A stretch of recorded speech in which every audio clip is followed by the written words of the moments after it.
From the 1011 Now streaming studio, this is The Night Beat.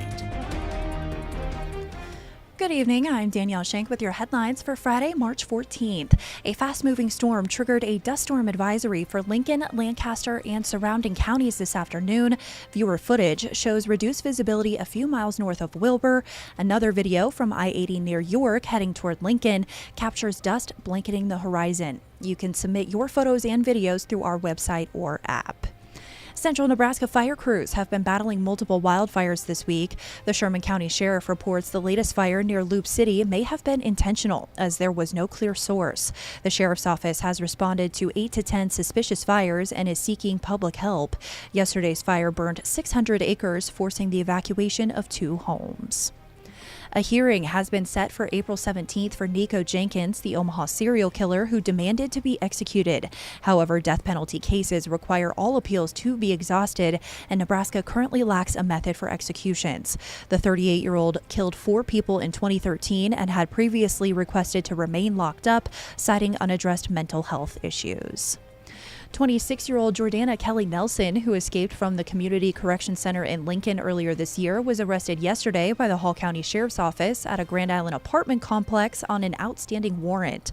She left without authorization in mid-January while serving a 3-year sentence for charges in Buffalo and Adams counties, with a release date set for September.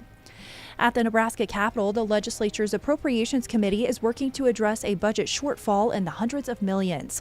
While an updated revenue forecast added $100 million in tax revenue, an unexpected $100 million in federal funding gap had offset those gains. Actually was from December. Our fiscal people just failed to get it to us on our financial status. Clements is hoping to avoid significant cuts to agencies and is exploring ways to grow the state's tax base, goals one freshman senator agrees with. We really have to make sure that what we are setting up, what we are passing, the cuts that we make, what we approve allows us to be sustainable and really see a return on investment to grow our economy. The committee continues to explore solutions aiming to balance necessary cuts and long-term economic growth without dipping into cash reserves. UNO is under investigation by the Department of Education as part of President Trump's push to end diversity, equity, and inclusion programs. 45 universities were flagged today for participating in the PhD project, which the department claims limits program eligibility based on race. In lighter news, after Nebraska athletics announced the Husker Games, many wondered about the annual spring volleyball match. Well, it's happening, folks. Nebraska will play South Dakota State in Ord on May 3rd at Ord High School. Tickets go on sale April 12th and must be purchased in person. All seats are general admission.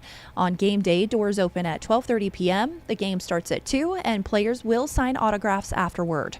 This will also mark the first spring game under head coach Danny Busboom Kelly. Rounding out your night beat is a check of the 7-day forecast.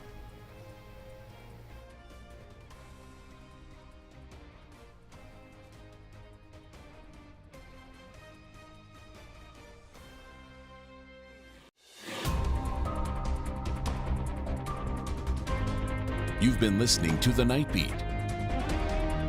Watch, listen, and stream on the 1011 app on YouTube or wherever you get your podcasts.